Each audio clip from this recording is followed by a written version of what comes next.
নমস্কাৰ দৰ্শকসকল আমি সকলোৱে জানো যে ভগৱান শ্ৰীকৃষ্ণই কিদৰে কালিয়নাগক দমন কৰিছিল কিন্তু কালিয়নাগ আসলতে কোন আছিল কালিয়নাগৰ জন্ম কেনেকৈ হৈছিল কি কাৰণত কালিয়নাগে আহি বৃন্দাবনৰ এটি হ্ৰদত বাস কৰিছিল ভগৱান শ্ৰীকৃষ্ণই কালিয়নাগক কিয় দমন কৰিবলগীয়া হ'ল এই সকলোবোৰ ঘটনাক লৈ আজিৰ এই ভিডিঅটো আপোনালোকলৈ আগবঢ়ালো প্ৰাচীন কালৰ কথা মহৰ্ষি কাশ্যপৰ দুগৰাকী পত্নী আছিল এজনীৰ নাম আছিল কদ্ৰু আৰু আনজনীৰ নাম আছিল বিনতা নাৰী মনৰ ঈৰ্ষাপৰায়ণ স্বভাৱটোৰ বাবে দুয়োৰে মনত নিজক শ্ৰেষ্ঠ হিচাপে প্ৰতিপন্ন কৰাৰ এক অঘোষিত প্ৰতিযোগিতাৰ মনোভাৱে বাহ লৈছিল আৰু এদিন ইয়াৰ বহিঃপ্ৰকাশ ঘটিল সন্তান লাভৰ আশাৰে কদ্ৰু আৰু বিনতাই এদিন মহৰ্ষি কাশ্যপৰ ওচৰ চাপিলে তেতিয়া ঋষি কাশ্যপে সুধিলে তোমালোকে কেনেকুৱা সন্তান কামনা কৰা তেতিয়া কদ্ৰুৱে ক'লে হে স্বামী মই যেন 1000 নাগক পুত্ৰ হিচাপে লাভ কৰোঁ এই কথা শুনাৰ লগে লগে বিনতাই ক'লে হে স্বামী মোক এনেকুৱা এটা সন্তান প্ৰদান কৰক যি হ'ব কদ্ৰুৰ 1000 নাগতকৈও অধিক শক্তিশালী আৰু পৰম পৰাক্ৰমী দুয়োগৰাকী পত্নীৰ কথা শুনি ঋষি কাশ্যপে ক'লে তোমালোকৰ মনোবাঞ্ছা পূৰ্ণ হওক আৰু এনেদৰেই ঋষি কাশ্যপৰ আশীৰ্বাদত যথা সময়ত কদ্ৰুৰ গৰ্ভৰ পৰা 1000 নাগ সন্তান জন্ম লাভ কৰিলে আৰু বিনতাৰ গৰ্ভৰ পৰা জন্ম লাভ কৰিলে গৰুৰ পক্ষীয়ে কদ্ৰুৰ গৰ্ভত জন্ম লাভ কৰা 1000 সন্তানৰ ভিতৰৰে এজন হ'ল কালিয়নাগ তেওঁ আছিল তক্ষক শেষনাগ কৰ্কটক আৰু বাসুকী নাগৰ কনিষ্ঠ ভাতৃ 1000 নাগক সন্তান হিচাপে লাভ কৰি কদ্ৰু অহংকাৰী হৈ পৰিছিল আৰু নাগপুত্ৰসকলৰ সমৰ্থনত বলিয়ান হৈ কদ্ৰুৱে বিনতাক দাসী জ্ঞান কৰিব লৈছিল বিনতাৰ পুত্ৰ গৰুৰ পক্ষীয়ে এই কথাৰ উমান পাই কদ্ৰুৰ নাগপুত্ৰসকলৰ ওপৰত আক্ৰমণ কৰিবলৈ উদ্যত হ'ল বিনতাই ঋষি কাশ্যপৰ পৰা লাভ কৰা আশীৰ্বাদৰ ফলতেই কদ্ৰুৰ 1000 নাগ সন্তানতকৈও গৰুৰ আছিল অধিক শক্তিশালী গতিকে গৰুৰে আক্ৰমণ কৰিব ওলোৱা কথা কাণত পৰাত বিনতাৰ নাগ সন্তানবোৰৰ মাজত সন্ত্ৰাসৰ সৃষ্টি হ'ল এই ক্ষেত্ৰত কালিয়নাগে বিশেষভাৱে ভয় খালে প্ৰথম অৱস্থাত কালিয়নাগে তেওঁৰ জ্যেষ্ঠ ভাতৃ শেষনাগৰ সৈতে সমুদ্ৰত বাস কৰিছিল কিন্তু এই সময়ত সমুদ্ৰত বাস কৰাটো খুবেই বিপজ্জনক কাৰণ গৰুৰে ইচ্ছা কৰিলে সমুদ্ৰৰ মাজত গৈও তেওঁলোকক আক্ৰমণ কৰিবলৈ সক্ষম গতিকে এই বিপদৰ পৰা কেনেকৈ ৰক্ষা পাব পাৰি তাকে ভাবি কালিয়নাগে এনেকুৱা এটা স্থানৰ সন্ধানত নামিল যলৈকে গৰুৰ যাব নোৱাৰে এনেতে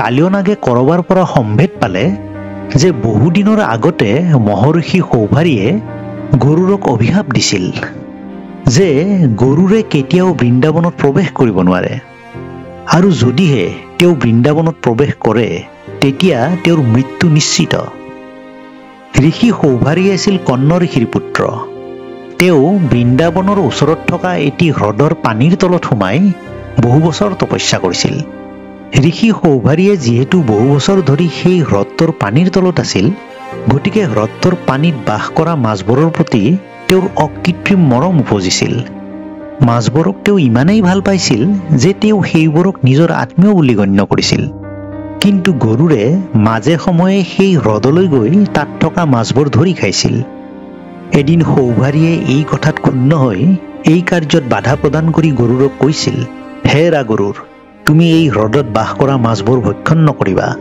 কাৰণ ইহঁত মোৰ আত্মীয়ৰ দৰে কিন্তু গৰুৰে সৌভাৰীৰ কথা নুশুনিলে তেওঁ আগৰ দৰেই মাছবোৰ ভক্ষণ কৰি গ'ল গৰুৰৰ এই কাৰ্যত ঋষি সৌভাৰী ক্ৰোধিত হৈ পৰিছিল আৰু তেওঁ গৰুৰক অভিশাপ দি কৈছিল হে ৰাগৰুৰ তুমি মোৰ কথাক অমান্য কৰিলা গতিকে মই তোমাক অভিশাপ দিলোঁ যে এতিয়াৰে পৰা তুমি আৰু বৃন্দাবনৰ পৰিসীমাৰ মাজত প্ৰৱেশ কৰিব নোৱাৰিবা আৰু যদিহে তুমি ইয়াত প্ৰৱেশ কৰা তেতিয়া তোমাৰ মৃত্যু নিশ্চিত ঋষিৰ পৰা এই অভিশাপ পোৱা মাত্ৰকে গৰুৰে বৃন্দাবনৰ সেই হ্ৰদৰ পৰা প্ৰস্থান কৰিছিল আৰু বৃন্দাবনলৈ তেওঁ কেতিয়াও উভতি অহা নাছিল এই সমস্ত ঘটনাৰ বিষয়ে গম পোৱাৰ পিছৰে পৰা কালিয়নাগে আহি বৃন্দাবনৰ সেই হ্ৰদত বাস কৰিবলৈ ল'লে কাৰণ গৰুৰে যিহেতু সেই স্থানলৈ আহিব নোৱাৰে গতিকে কালিয়নাগৰ বাবে বৃন্দাবনৰ সেই হ্ৰদটো হৈ পৰিছিল আটাইতকৈ সুৰক্ষিত বাসস্থান।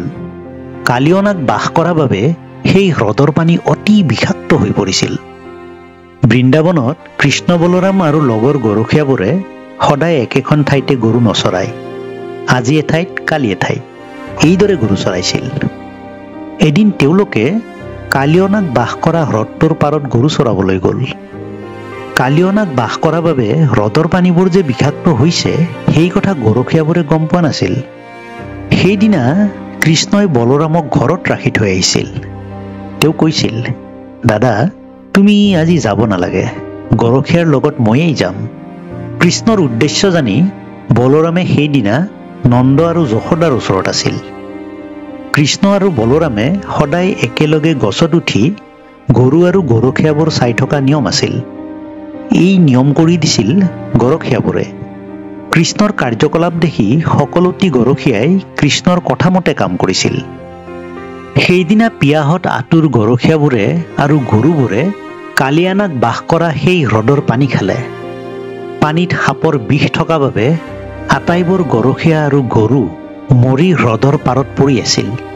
গছৰ ওপৰৰ পৰা কৃষ্ণই লক্ষ্য কৰিলে গৰখীয়া আৰু গৰুবোৰ হ্ৰদৰ পাৰত পৰি আছে। তেতিয়া কৃষ্ণই গছৰ পৰা নামি আহি আটাইবোৰৰ গাত হাত বুলাই দিয়াত আটাইবোৰ টোপনিৰ পৰা সাৰ পোৱাৰ দৰে উঠি বহিল। সেই হ্ৰদত যে কালিয়নাগে পৰিয়ালসহ বাস কৰি আছে সেই কথা কৃষ্ণই জানে। কালিয়নাগৰ বাবেই গৰখীয়া আৰু গৰুবোৰৰ এই অৱস্থা হোৱা দেখি কৃষ্ণই কালিয়নাগক দমন কৰিবৰ বাবে তেওঁ হ্ৰদৰ পানীত জাপ দিলে। সকলোৱে কৃষ্ণক হ্ৰদত জাপ মৰাহে দেখিলে, কিন্তু ওপৰলৈ উঠাৰ নামগুণ নাই। বহু সময় ধৰি কৃষ্ণ পানীৰ তলৰ পৰা উঠি নহা বাবে সকলোবিলাক গৰখীয়াৰ মনত বৰ চিন্তা হ'ল।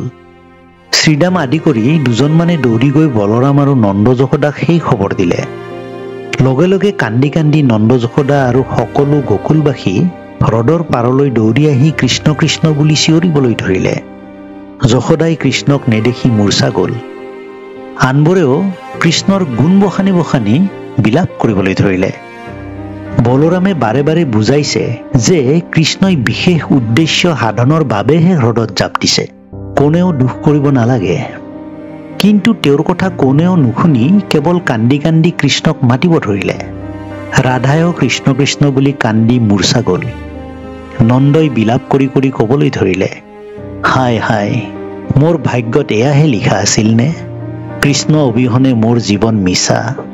ময়ো এই হ্ৰদত জাপ দি প্ৰাণ বিসৰ্জন দিম। তেতিয়া বলৰামে বুজালে, কৃষ্ণক মাৰিব পৰা কোনো শক্তি নাই। ধৈৰ্য ধৰি চাই থকাচোন, কৃষ্ণই কালিয়ক দমন কৰি অলপ পাছতেই হ্ৰদৰ পৰা উঠি আহিব।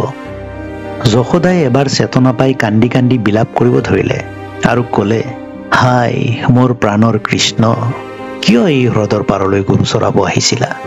তুমি এই অভাগী মাৰাক এৰি কলৈ গলা বাছা? তোমাৰ অবিহনে মই কেনেকৈ জীয়াই থাকিম? কোনে আজিৰ পৰা মোক মা মা বুলি মাতিব? কোনে আহি হাঁহি মাৰি মোৰ আঁচলত ধৰি মাখন খুজিব?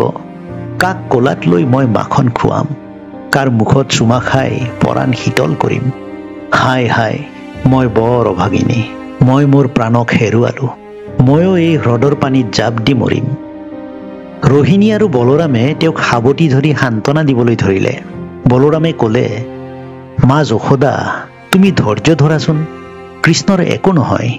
তেওঁ জগতৰ ঈশ্বৰ, তেওঁক কোনে বধ কৰিব পাৰে? কৃষ্ণই কালিয় দমন কৰি খন্তেক পাছতেই হ্ৰদৰ পৰা উঠি আহিব। ধৈৰ্য ধৰা। হে গোপগণ, সকলোৱে কান্দন বন্ধ কৰা। কৃষ্ণৰ একো নহয়, কিবা হ'লে মই আছো। বলৰামে নানা প্ৰবোধবাণীৰে নন্দ যশোদা আৰু আনবোৰ গোপগোপীক শান্ত কৰিলে। সকলোৱে হ্ৰদলৈ চাই থাকিল। কৃষ্ণই হ্ৰদত জাপ দিয়াৰ লগে লগে কালিয়নাগে কৃষ্ণক গিলি পেলালে। তেতিয়া কৃষ্ণই নাগৰ পেটৰ ভিতৰত ভীষণ উত্তাপৰ সৃষ্টি কৰিলে। ৰব নোৱাৰি সেই নাগে কৃষ্ণক পেটৰ ভিতৰৰ পৰা বমি কৰি উলিয়াই দিলে। তাৰ পাছতে নেজেৰে কৃষ্ণক মেৰিয়াই ধৰি কৃষ্ণৰ দেহত খুট মাৰিলে। কৃষ্ণই সেই নাগৰ লগত ভালেমান সময় যুঁজ কৰিলে। কৃষ্ণৰ লগত যুঁজি যুঁজি নাগ ভাগৰি পৰিল। এবাৰ চেক বুজি কৃষ্ণই কালিয় নাগৰ মূৰত উঠিল আৰু নিজৰ শৰীৰৰ ওজন বৃদ্ধি কৰিলে। নাগে কৃষ্ণৰ দেহৰ ওজন সহ্য কৰিব নোৱাৰা হ'ল। তাৰ মুখেৰে হলকে হলকে তেজ বমি ওলাব ধৰিলে। কালীয় নাগৰ এই অৱস্থা দেখি নাগৰ পত্নীয়ে কৃষ্ণক চিনি পালে। কালীয় নাগেও বুজি পালে যে সেইজন মানুহ নহয়, তেওঁ স্বয়ং নাৰায়ণ। তেওঁ মনে মনে নাৰায়ণৰ নাম জপ কৰি ক্ষমা খুজিব ধৰিলে।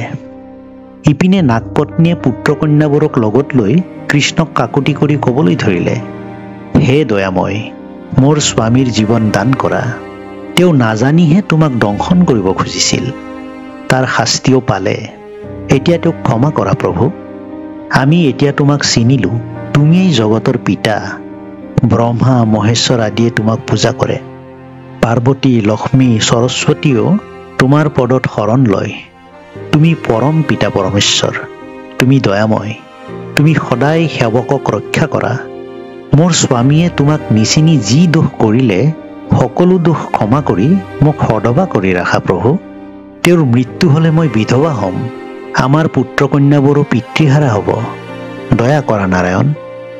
নাগিনীৰ কাকুতি মিনতিত সন্তুষ্ট হৈ কৃষ্ণই কালীয় নাগৰ মূৰৰ পৰা নামিল। কালীয় নাগ তেতিয়া মৃতপ্ৰায়। কৃষ্ণই তাৰ মূৰত হাত বুলাই দিলে। লগে লগে কালীয় নাগৰ বিষ বেদনা নাইকিয়া হ'ল। সি কৃষ্ণক নানাভাৱে পূজা কৰিলে। কৃষ্ণই নাগ আৰু নাগিনীৰ পূজাত সন্তুষ্ট হৈ ক'লে, তোমালোকে বংশ পৰিয়াল লৈ এই হ্ৰদৰ পৰা আন ঠাইলৈ যোৱাগৈ।